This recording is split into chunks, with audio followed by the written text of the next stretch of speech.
Hello, hello, good evening. It's Monica from Life is Art, and it's Wednesday. Let's create this evening. We are going to be making a Poppin easel card, and I hope that you have had a good week so far. We're on Wednesday. Today I went and picked up my one son from his summer employment up at CFB Borden, and so everybody's home. So you know the summer is winding down when everybody starts coming back home. So we are going to be creating a Poppin easel card this evening. We're going to be using some of the designer series paper that is the product of the month for August, and it is called Glow of Harvest. And you know what, I might as well pull in some of it so you can see. It is a single-sided designer series paper, and of course I've been playing with it, so it's all in a little bit of a disarray right now. But obviously I was doing a little bit of fussy cutting with this one. You can see where the name Glow of Harvest comes from. There's some of this pattern as well. So it's got some lovely fall colors going on. And let me see. There's a bunch of different patterns. There's 2 sheets of each. Oh, there's some lovely little pumpkins. Pumpkins, as my BFF would say. And there's also some of these. Now, of course, some of these, like this page, are great for fussy cutting. So we're going to use that paper as an embellishment on our project today as well. We're also going to be using an embossing folder. We're going to be using some dies, and we're going to be using a stamp set. Now, the stamp set that we're using was also a stamp of the month, which is now retired, which is Wild Bunch, and we're using it for the lovely little happy birthday that's on there because it was just about the right size. So like I always say, use what you have. So if you've already purchased a stamp set, then you might as well use it. So, and we're going to be using one of my favorite colors. I know I always say the answer is always blue, but today we're going to be using some browns as well. And I really like early espresso. Okay, so we're going to start with our card base. And our card base is a 5.5 by 8.5 piece of the early espresso. We're going to do some scoring on this. I'm just grabbing my scoreboard here. And we're going to score along the 8.5 inch side at 2 1/8. So 2 1/8. And then in the middle at 4 1/4. Okay? And then what we're going to do is we're going to take those 2 score lines and we are going to fold them like an accordion. So we're going to fold the center fold first, and I know we usually say fold with the bump side to the inside, but we're going to do both directions. And then we're going to fold this one with the bump side to the inside to create the front of our card. Now this is a horizontal card, and so it's going to stand like this. So you can see we've got that accordion fold or Z fold. We always must do that. I say we, I mean me. I always must do that when I do an accordion or Z fold, because then I know that I've done it right if it makes that sound. Even though I'm the one making the sound. If you're joining me live, just say hello or howdy so I know you're here. If you're watching later on replay, drop a comment. I see that Ellie is here. Good evening. And Carol and Deborah. Good evening. Good evening.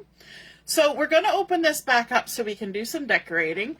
We're going to bring in 2 pieces of that lovely all-over design that has all the gorgeous colors on here. We've got some Cajun Craze in there, some early espresso, some crumb cake, and I think the yellow is the new golden glow. And I have cut 2 pieces. One is 5 1/4 by 4 inches, and that's going to go in the large section. And this piece I cut directly below this, and so this one is 5 1/4 by 1 7/8. Okay, and we're actually going to have two pieces that are that size, but we're going to use a different pattern for the final piece. So let's go ahead and add these two pieces. So this is the 5 1/4 by 4-inch piece, and there's a lovely shimmery effect on these designer series paper. You can of course see here that we do have that single-sided paper that we're using, which quite often happens with a specialty paper. So this is not only the product of the month, but it is a specialty designer series paper because it's got that shimmer. All right, we're going to center that in the largest space, and then we're going to add our next piece, the 5 1/4 by 1 7/8 into our second space.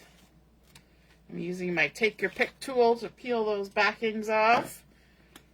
If you've ever tried to use your Take Your Pick tool to peel the backings off tear and tape, and it's been a little bit frustrating, the trick is I always hold it like this, so it's kind of resting there, so you're actually holding it very flat against your surface. So if I hold this up, I'm actually holding it like that, and then I just slide that tip kind of sideways and grab what comes up with my finger and just whoop, it comes off so quick and easy that way. Okay, our final piece, we're going to use this one that has the cute little oak leaves and acorns on there, and it's a little bit more neutral, a little bit more spaced out of a pattern, and a little bit smaller pattern. So we're mixing up the scale of our patterns, and we're going from one that has more color to one that's more monochromatic, just for a change, just to switch it up. You know, you gotta have one that kind of stands out and one that kind of just supports it, right? It's like the supporting actress. Okay, so once we have that completed, then we're going to do a little bit of decorating, and we're going to bring in a second smaller card. So for our second smaller card, I've got a piece that is 3 1/2 by 7 inches, and I have already gone ahead and scored it in the middle at 3 1/2 along that 7-inch side. So if you imagine my scoreboard, whoop, give it a little score, and then we can fold it with the bump side to the inside, which also gives us, because this is two-tone early espresso, that means the outside of our little mini card is darker and the inside is lighter. You can see it there when I hold the two pieces together. So I'm kind of keeping the dark to the outside because it's going to match the dark that's on here. We're going to do some decorating on this. First off, we're going to add a little panel to the inside of our card, and this is 3 1/4 inch square, just basic white cardstock. This is going to be where we write our message, our greeting, all that kind of good stuff. And so we're just going to stick that in. So 3 1/4 by 3 1/4 inch basic white. We're going to center that in here. If we want to stamp a little something in there, we can, but I'm going to leave it plain. If you need extra space to write, because maybe you have multiple people signing, or you just have a longish message, you could even add another panel to this top part. And then on the front, I'm going to bring in a piece of contrasting cardstock. I'm going to use Cajun Craze, but I'm also going to make it look a little different by using an embossing folder. So here's my Cajun Craze, cut to the same size as our insert, our basic white. So this is 3 1/4 inch square, and I ran it through the embossing folder on the diagonal so that when we put it on our card straight, we've got that lovely plaid, because this is the Forever Plaid 3D embossing folder. So our beautiful plaid is running on the diagonal. I was going to say horizontal. It's not. It's diagonal. So then we're going to add that to our card, and you might find this strange, but I'm going to do a little extra adhesive on here because the adhesive is kind of sitting on the ridges when you've got a real deep 3D embossed element. And so the more adhesive, the better. And all we're going to do is we're going to center that on the front of this little extra mini card that's going on our easel card. Then we're going to bring in some die cut circles. So I have got my Spotlight on Nature dies, and I have cut a piece of early espresso using the second largest, one of the second largest circle dies from the Spotlight on Nature. And then I've also got the Pecan Pie, and I have cut the third largest circle from the second set. So there's actually 2 sets of 6 dies. There's 12 dies in this set. This is from the second set. All right, we're going to layer these up together. So our Pecan Pie going on top of our early espresso, and you could use glue, but I'm just going to use my tape. And take our backings off. And then I find that layering, I'm going to actually put this on here so I can see the edges of my circle, and then make sure that I get my other circle on there as much in the center as I can. I sometimes find it difficult to layer up circles. Anybody else have trouble with that? Hey Heather, hey Laura, good evening, good evening.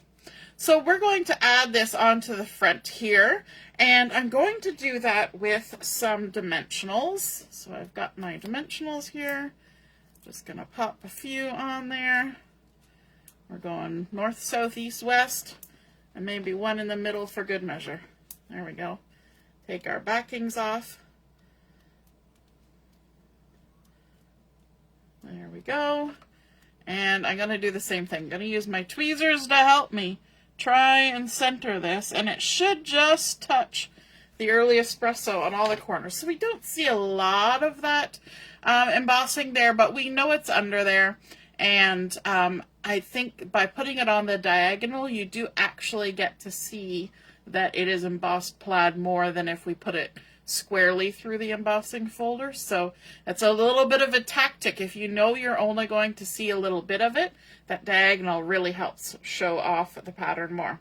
Okay, so now that we've got this, I'm going to go ahead and adhere it to this large panel of our card. We're going to have it so it opens at the bottom, and we're going to center it. There we go, on our card. We're going to try. So we make sure it opens to the bottom, and I'm going to come a little closer to me. We're going to just eyeball this one like that. I love how that glow kind of really radiates from behind all these sort of almost neutral colors, just that little pop of the Cajun Craze there. And then what's going to happen is when we close this up, this part is going to be under there like that. But we're not attaching it like we would in like a faux easel card. This is going to be free moving so that we can get to our message on the inside. But we want it to stand up like this. So to do that, we need to have something here to provide a tuck spot. So for that, we're going to bring in a little piece of basic white and a little piece of early espresso. So this is 1/2 inch by 2 inches, and this one is 5/8 by 2 1/8, just teeny tiny. And this is where we're going to use our nice little happy birthday from our Wild Bunch stamp set. Let me grab some Memento black ink. We're going to ink up our little happy birthday. So this would be great for somebody who has a birthday in the fall, or somebody who loves the forest, because this just looks like a beautiful foresty card, but especially a fall one. And of course we're heading towards the fall. Like I said, everybody's home now, and so that means fall is coming and back to school and all those things. Now we're going to layer these up. I'm going to use a little bit of tape to attach this to my early espresso rectangle. Going to use my tweezers, and I'm going to pop it up here so I can see it better. Just center that on there. But then to attach it to my card front, I'm actually going to use some foam, some dimensionals. But what I've got here is I've got some of the edging from one of my dimensional sheets. And so this makes a nice little strip of dimensionals because we only want to put them on the bottom of this word because we're creating a tuck spot, right? So we need height, but we also need it to be able to tuck. So something's got to be able to get under there. Now what we want to do is we want to line our card up so we're getting in the middle. And whoops, don't stick yet. And then we're going to come up maybe almost 1/2 inch from the bottom, maybe just shy of 1/2 inch. And we're gonna try and center it. I'm kind of using my grid lines to help me. And then we need to add a little bit of decoration to there. So remember I said we've got some pretty bits on our pattern papers that can be fussy cut. So I went ahead and fussy cut this nice little cluster. I'm going to pop a few dimensionals under here just to give it some height. Maybe 3 of them. I have to be careful taking the backings off because I have, my skin is reacting to something. Gotta go find out what it is that it's reacting to. And so I have like teeny tiny, like under the skin blisters. If you wonder why my fingers are red, yeah, that's why. I think it's metal that it's reacting to. And we're going to add a couple extra little fussy cut bits that were part of this little collection, but to make it look a little dimension-y, I cut them separately because they actually had a little bit of separation, so I could cut them separately quite easily. And we're going to put these ones down just with a little dab of glue on the stem and just tuck them in like that. And that gives it a little bit of extra zhuzhing on our embellishment, along with all that beautiful shimmer that's going on there. Let's also add some of our Dewdrops embellishments, and I'm going to use the clear because we've got lots of beautiful colors going on here, and I think the clear is just going to give us that a little bit more shine. I'm going to close my card up and just decide I'm going to put this one kind of tucked in there like that. And then let's grab a little one and we'll pop one in there like that. And then one more right there on the edge. And I think that looks pretty. So we've got lots of shimmer and now we've got a little bit of shine. We've got some embossing for texture. And then this just tucks right behind that happy birthday and it stands up ever so pretty like that. I think that is such a fun little card, a beautiful display, and of course if you need lots and lots of room for writing messages, you can add a panel on the back. And I think that is just really pretty. So that is our Poppin easel card because it just pops up like that and folds down nice and flat to go into your envelope. So your standard size envelope, 4 1/4 by 5 1/2 card. And there we go. I think that's super fun. I hope you guys enjoyed seeing that Poppin easel card come together, and I hope you are inspired to create one of your own. And if you do, be sure to snap a photo of it, pop it in the comments where you see it. And I just want to remind everybody that there's currently a sale going on with Stampin' Up! On the website. For the whole month of August, there are select cardstocks and designer series papers that are on sale. There's also a 2x rewards happening. Started today, goes till Friday, so you can double stack your rewards for your Stampin' rewards. And there's one other thing that's happening, and I can't remember what it is. But that's okay. You guys can check it all out online. So there we go. Oh, it's our product of the month. Our glow, what is it? Glow something. Golden glow. I don't remember now. So I hope you guys enjoyed seeing that come together. Have a wonderful rest of your evening and a great rest of your week. We'll see you soon. Toodaloo. Bye.